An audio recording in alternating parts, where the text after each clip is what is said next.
All right, guys. Our next guest needs very little introduction. He is, of course, the undefeated UFC middleweight champion, but far, far more importantly, he has now officially gone Super Saiyan, the style bender himself, Israel Adesanya. First of all, thank you so much for coming back on and joining us, but more importantly, congratulations on finally going Super Saiyan. Man, I've been Super Saiyan. You guys just late to the party. This is not my first time being blonde. I was blonde already, like, before I got in the UFC, but I just thought I'd bring it back. I thought I'd change it up a bit. After this, I might go pink. Then after that, I might go blue. You know, that's that next level. So, yeah, it depends on how I feel. Depends on how I feel. Take us back to the first time you went Super Saiyan. We remember how Goku felt in the battle with Frieza. Yeah. We all felt happy because we were trying to go to school in the morning, and it took about 3,000 episodes and 5,000 years for it to happen. So we were finally relieved to see it. But how did you feel? How did you feel when you first went Super Saiyan? And what Super Saiyan is this right now? Because if it's not your first one, are we Super Saiyan 2 or 3, or what's happening right now, would you say? It's called Super Saiyan Styles. Super Saiyan Styles is different. The one I enjoyed though from the series was when he fought Boo and he went Super Saiyan 3. That was my favorite moment of him going Super Saiyan. I mean, the buzz around school the next day was crazy. But that was the one for me. When he went Super Saiyan 3, that was like, what could be better? Fuck. Yeah, it was crazy. Have you ever seen the artwork of Naruto going Super Saiyan? I was just randomly going around Google and it doesn't do that. It doesn't do that. It doesn't. That's not how. I know, but there's fan artwork out there where he does, and it looks pretty cool. No, it's not Super Saiyan. Naruto, he unlocks the nine-tailed demon fox within him, and it's this red, red hue. It is exactly. It's similar. I mean, Super Saiyan, nine-tailed red fox, sounds the same. No, but like, that's a different story entirely. But he does have this power within him that's unmatchable with other forces, and it's this demon fox that lives within him, and that's why my car's called Kurama, because that's a demon fox I roll around in. Yeah, I saw you talking on EMG Access about how the car chose you. I believe 720 episodes. Great content. You learn. Great content. Good research. I was gonna say on I love on your Instagram on IGTV you put up that video of Jalen the goat of basically this kid going Super Saiyan. And that's the dog. Yeah, I think what people don't realize is you're doing this guy a favor essentially. That's how nice you are, because this kid's kind of going even more famous than the meme previously. But did you ever try and go Super Saiyan? I remember being a kid telling my mum, "Yeah, I reckon it's probably possible somewhere, in the world." Have you ever tried? And is it true you watched in China that to pump you up before your fights? Yeah, sometimes like maybe the night before the fight, if I wasn't watching food porn. Or the day of the fight, I'd watch that just to get some inspiration. And I meant what I said. Like, people think, I'm joking. I'm doing this for like just to content or whatever. Like, I mean, I really got inspired. Like, I'd watch him, and by the end, I'd be laughing, but I'd get goosebumps from his belief, like the way he really, like what he said. It's about what you think, and yeah, he really believed he could go Super Saiyan, and he really did. So I believe him, and the mind does not know what's different from reality and fantasy. So for me, when I've tried to go Super Saiyan, I've really gone Super Saiyan, and like you feel this, it's a rush. Try it, kids. Don't try it at home. Try it with someone close by in front of your parents. But like, literally, like it's this rush when you really focus on it, and it sounds dumb, but like, yeah, those who know, if you know, you know. If you don't know. Now you know. But yeah, it's a whole rush, and then you feel this adrenaline, all these like chemicals in your brain just vibrating at the same time, and you feel different. You feel this hue about you, like your skin is tingling. Yeah, it's different. Well, right now we're obviously been in lockdown and spent a lot of time at home. Break it down for us. What anime have you been watching over there in New Zealand? Anime. Oh, here we go. No, actually, I didn't watch any anime during the lockdown. I was more I went down a rabbit hole, to be honest. I went down a rabbit hole of conspiracy, if you will. I even made myself a little tinfoil hat. Like, I actually knew how to make hat out of paper as a kid. Like, those caps you made. So I got some tinfoil, and I made the same thing. And I was like, I'm gonna need this, because I went down this rabbit hole of not 5G type shit, because that but like other stuff, like real stuff that goes on that people kind of like just overlook. So for me, I realized one thing. I had to stop myself because I was on this documentary that my boy Schultz sent me as well. It's 3 hours long. It's about the bankers and what it's called Moneymakers, and it talks about how money really works. But I had to pause like an hour in and realize like there's nothing I can do. There's nothing I can do to change this. But I have to just be aware that it's happening and know what's shaping. Ooh, my bad. That's all good. It's all good. It's the wind. It's rainy and gloomy out here these days. I just had to know what's shaping our world. You know, the bankers control the government controls Hollywood, they control the sheeple and blah, blah, blah, blah. And some other stuff as well that just sounds real crazy and sounds so stupid when you actually say it out loud, but it's so I had to pull myself out of that and just be like, right, I can't do anything about this, but I'm aware of it. So I'm just going to keep living my life because I'm still playing one at the end of the day. 100%. And the thing about conspiracies is they're only limited by your imagination. Like you can basically come up with any conspiracy, and you're right, if you can't do anything about it, not really much point stressing about it. You're gonna be that guy, the town squire. Hey, the end of the world's coming. Everyone repent. You're gonna be that guy. You know what I mean? Like it's like even sometimes like vegans sometimes how they get real preachy and like I was like that when I first discovered that they lied to us about marijuana. Like as a 22-year-old, I was like, I'm not going to hell. I feel fine. Like and then I was just like, same thing. Then I realized, oh, you're that guy. Like any conversation goes that way, and I'm just like, okay, you have to be able to assess how you come off, and then you have to be able to pull yourself away from it because you don't want to be that guy that's constantly just, oh, I'm vegan. Oh, So I pulled back and I just focused on work, and I've still been working through the lockdown. Even when I went back to the gym, the boys are like, "Were you weight training?" No, just working body weight stuff. But yeah, I've been working. Well, it's good because people are obviously wondering. You're like, the UFC is booking fights, and everybody wants to see you versus Paulo Costa, and this Fight Island thing is sort of taken off imminently. So I'm just wondering, like, as far as timeline wise, when do you think it's going to happen? When is sort of good for you, and what's possible? For me, I can't really lock in a date yet, but like. I like August. August sounds good to me because the restrictions on training here, it's so stupid. It's weird, I'll put it that way, but we still abide by the rules. We have a contact log, all that kind of stuff. We have groups that we train in specifically. So it's hard to get a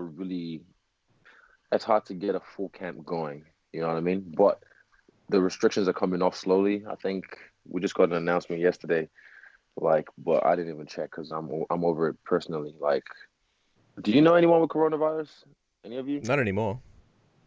Just other diseases. Nah, did you know someone? With the virus stuff? No, not personally. No, because over here in Australia, it's pretty good. It hasn't been too bad compared to the other places like overseas in the UK or America. Yeah. So for me, I don't know anyone that's been personally affected by it, but also. Like my mom works in the hospital, so she sees what really happens, and I get some word on what happens. But I'm kind of over it. I like the social distancing culture now for myself because it protects me from crazies and people. Like I can just fist bump from over there, but like I don't people that I don't seem like an asshole when I'm like, nah, like stay away from me. But I'm just over it though. Like. I'm not saying the world should just go back to normal straight away because we've done well to crush all, the squash the curve, if you will. But yeah, I'm over it. I'm over this. It's just weird. It's weird times, man. Like if 6 months ago someone told you all what was happening right now in the world, it would sound ridiculous. But yeah, I'm over it. Frankly, as you can see, I've said it like 50 times. I'm fucking over it. I think we all feel the same way, man. And I was going to mention that obviously your teammate Dan Hooker's got a big fight coming up as well against Dustin Poirier. What a massive fight, by the way. I'm so happy for Dan, and we're so excited to see it go down. But I know you guys work very closely together, and when one of you guys is in camp, all you guys are sort of in camp. So what's that going to look like, especially through these times? Are you getting ready to help Dan prepare for that fight? And what did you make of this massive fight coming together? Yeah, I found out about it like 2 days ago, 3 days ago, and I'm happy for him. I like it, but I don't like. I'm not in Dan's group, so I haven't helped him. I haven't even rolled or anything with him yet.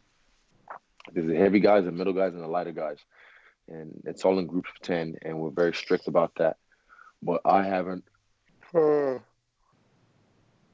helped him so far, but I've just been there supporting, I guess. But yeah, we'll make it happen. We'll make it happen. At the end of the day, Dan's a professional. He knows how to work. He's the team captain for a reason. Put it that way.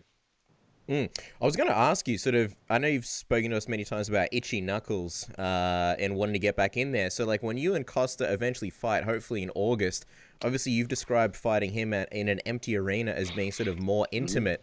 Would that be better or worse, considering that it's a fairly heated rivalry? I guess it'd be fascinating, like, if you guys are, talking back and forth while you like it. Oh yeah, you're gonna hear a lot of shit talking.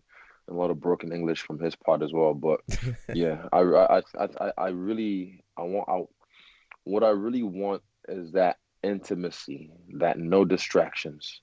There's no crowd, like, because sometimes people do play to the crowd, and I love the crowd. Don't get me wrong, I love a crowd, but at the same time, I like this. It takes it back to the rawness, the realness of it. It's me and this fuck boy fighting in front of a couple billionaires. And the whole world can watch online on streaming. It's like some dark web shit. Yeah. On a fight island, like a fight to the death, and you can really hear all the impact and all that kind of stuff. So, yeah, I look forward to that. I look forward to fighting in an empty arena, or if it's at the Apex. But I really want mine to be on the island. To be honest, I really want the island, just because of the look of it. I mean, obviously, you're the self-described mean majesty. You've done so much great work. Paulo Costa's been hard at work putting together some memes of you. How do you rate his memes? I've been tagged in a few. I've seen like 2 of them, but I'm like, what? I don't even get it. Like, it's like there's one. He keeps. I don't know. Last time I spoke to Chael, last 2 times I spoke to Chael was on the ESPN post-fight panel.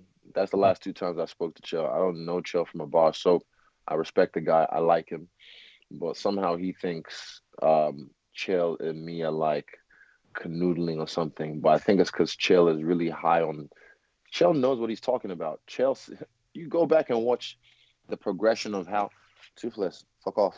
Go away. She's annoying. But Chael, if you go back and watch the progression from my debut, and you watch how Chael has been saying, kind of like Luke Thomas, be like, they've been the guys that's like ringing the bell, telling them the end is coming, Stylebender is coming, get ready, but no one was listening. And then I became the interim champion, and then the interim champion, and then they were still like, and experts, they were saying experts were constantly like trying to downplay my skills and downplay my achievements. But those two, especially Luke and Chael, they really objectively looked at the situation and was like, this guy's going to be a motherfucker. This guy's going to be a problem for a lot of you people. So I guess he's taking offense to that because Chael doesn't buy his hype. And that's all good. This is art. It's subjective. And if it is what it is. But his memes are shit. They're whack. They're bullshit. Once the dotted line gets signed, watch how I destroy this guy. I was really hoping we'd have like a press tour.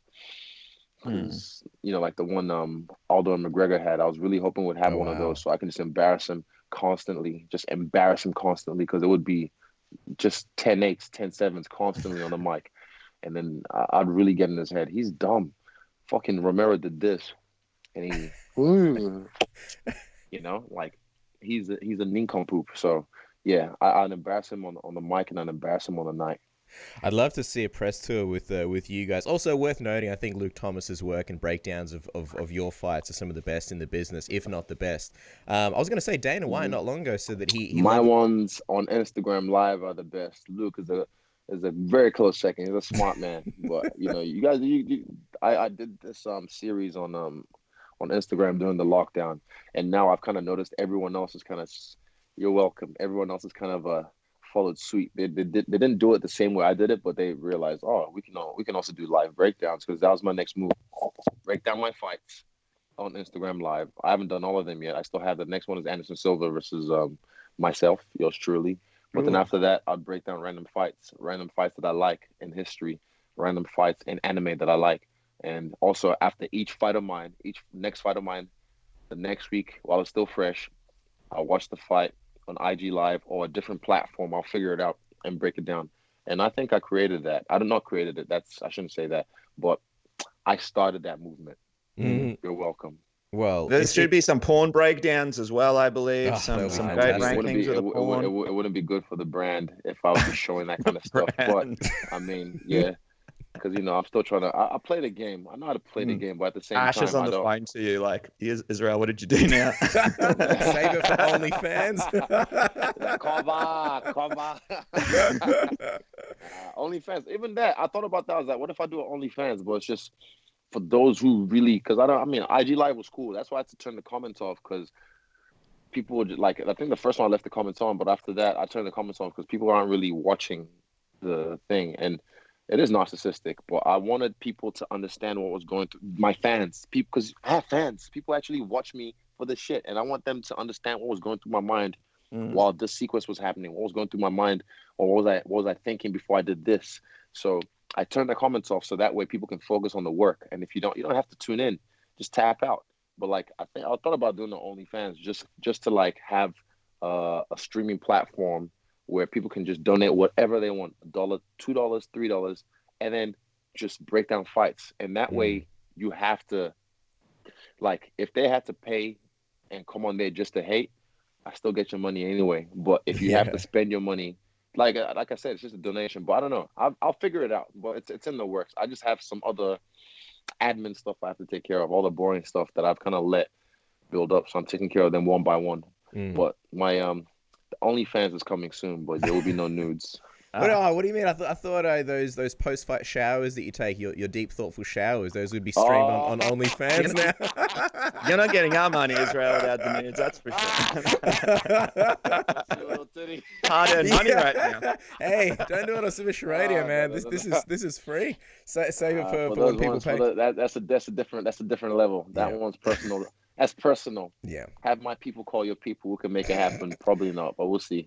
Submission Radio is a good name for it as well. Yeah. Nah, hell no. I was gonna say though, Dana White mentioned you and Costa. He'd love the idea of you guys doing TUF together. Is that something that would interest you?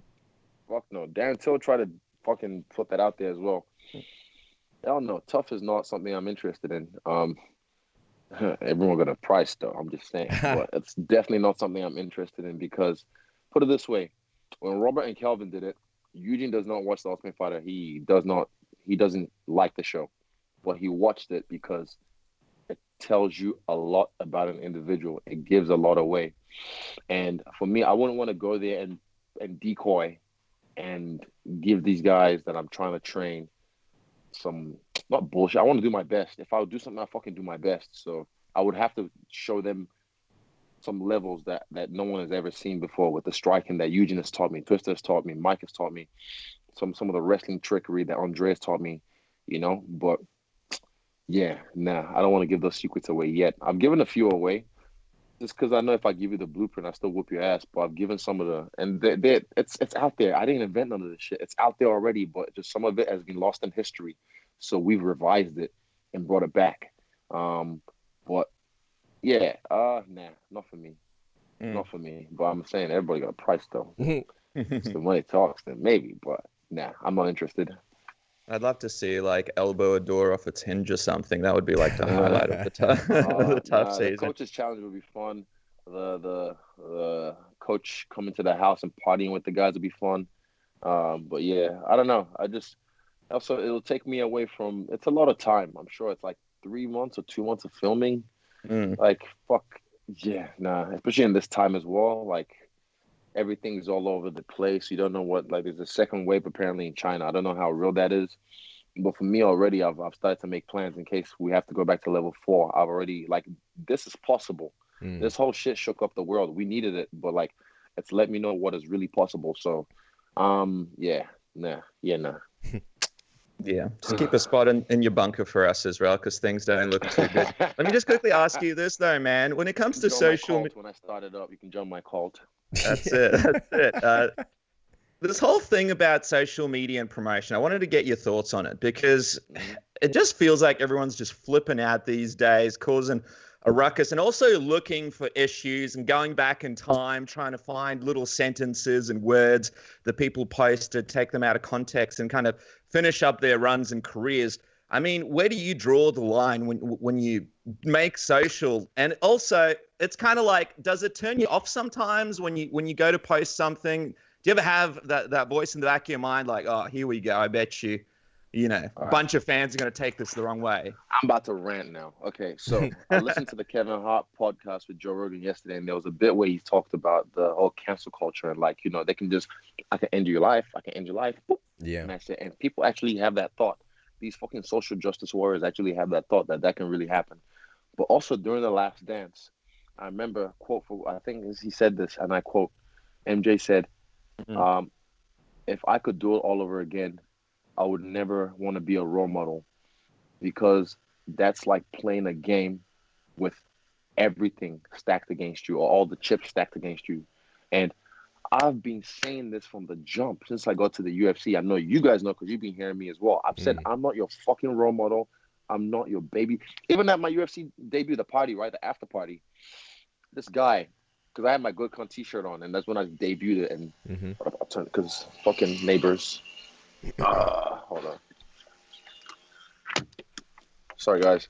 That's so good. So, at my post-fight party, right, I had my Good Con t-shirt on, and I could see this guy kind of like circling me. He came up and started talking to me, and there's this girl filming, and I was like, okay, that's odd. And as he's talking to me, he's, I could see he's like gearing up for something, and he's doing this, like, He's like, so what is your like? Because he was talking to me about the fight and stuff, and he goes, and what do you think your t-shirt sends to your younger fan? What kind of message does that send? And I was like, oh. Then I was right there. I was like, cool.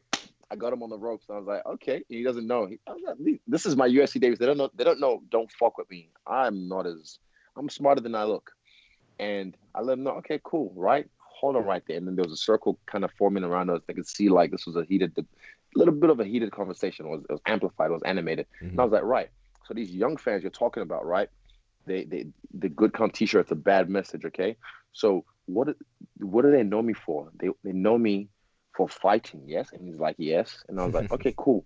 And they just watched me beat the fuck out of someone for 2 rounds, and he was bleeding and spitting blood everywhere, even on myself. And I had to beat the fuck out of him until the referee dragged me off him. Yeah? And I could see he tried to backtrack, and I held him. I was like, no. Okay.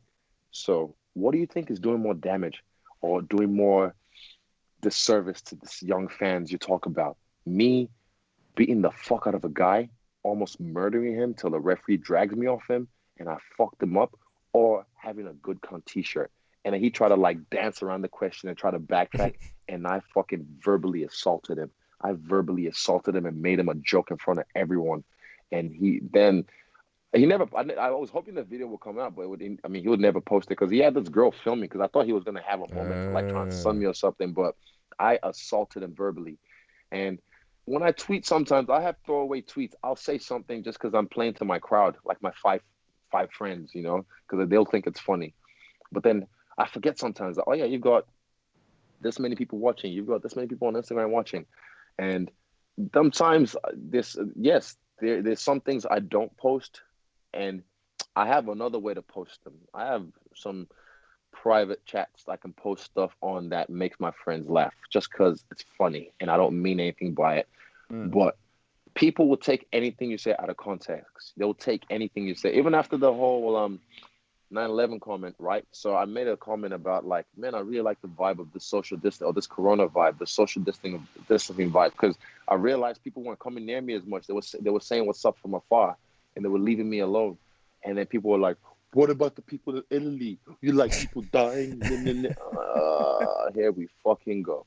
So yeah, there's that culture, and it's so stupid. And like I said, I've told you guys from the get-go, I'm not going to play into the, the boy, what he tried to do when he came in the UFC, and then all his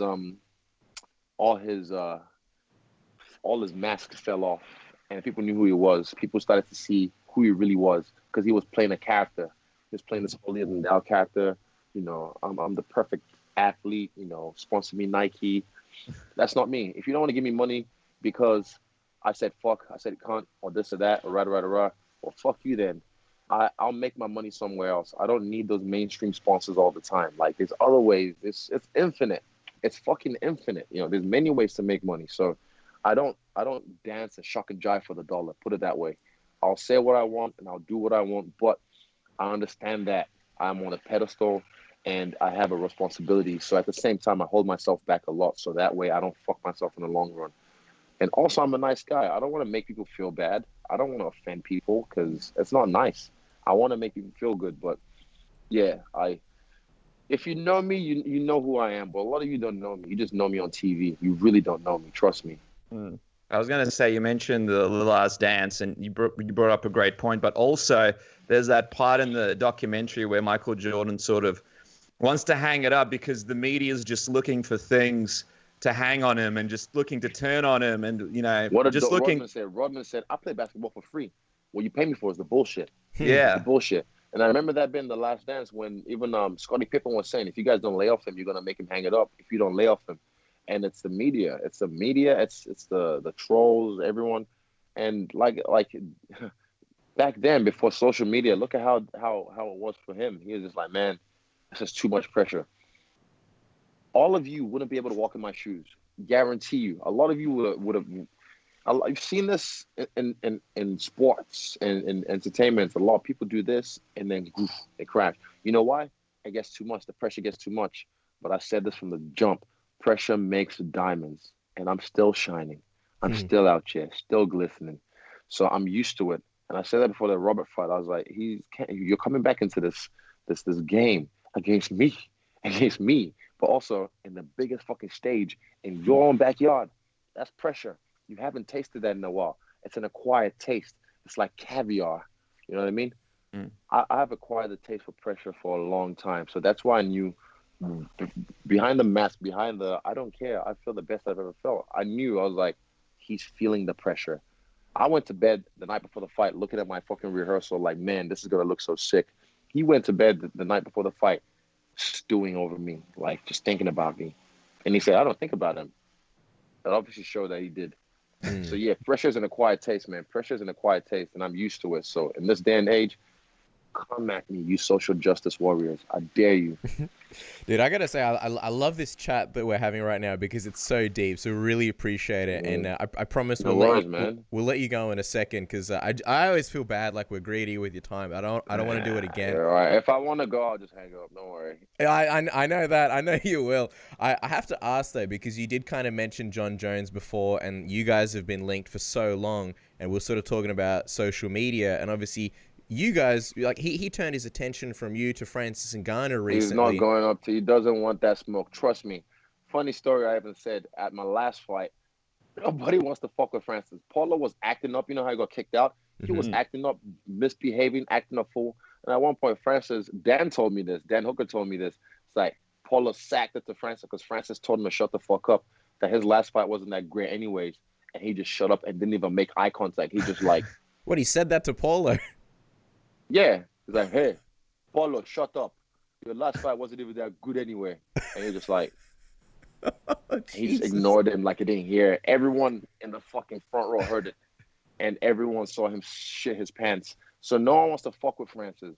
And I said, this nigga's been around the fucking game for 10 years. He's never jumped up and wait. He's not doing it, trust me. And a little birdie even tweeted me, or private messaged me and told me he's not going to do it. So, yeah, I already knew, and he's gonna outprice us. It's a great fight, sure. He can definitely beat Francis, sure. But trust me, you don't want that fucking smoke with Francis. Francis learned from his Stipe Miocic fight. He's learned, and he respects his own power now. He knows he can't just fall in love with it. He's a different man now from when I talked to him last. And I'm telling you, man, I can't wait till him, Kamaru, and myself all golded out. And we do this big tour of Africa. I love that vision. I really love that vision. I can't wait till it happens. It'd be like the African NWO. You go where you want, when you want. But Exactly. I have to follow up on that. So, okay, if he doesn't want the smoke, why do you think he was doing it? And also, you said that he can beat Francis. How would you see him beating Francis? It's all. No, that's another story for another day. Hmm. But it's all like it's what Mayweather does. Whenever McGregor gets in the headlines, or whenever McGregor fights, what does Mayweather do? He throws his name out there, acts like he's gonna fight him, or like just because he wants his name in the headlines, you keep yourself relevant. I can play that game too. I can play that game anytime John Jones fights. I don't, but you guys keep asking me, so I'm like, oh fuck, I talked about this again. I already said it's a smart. It's a smart thing. I'm like, the division was held up for so long. Let me be an active champion. I've defended my belt twice already. This whole shit happened, so it kind of slowed it down. But I want to fight 2 or 3 more times if I can before this year.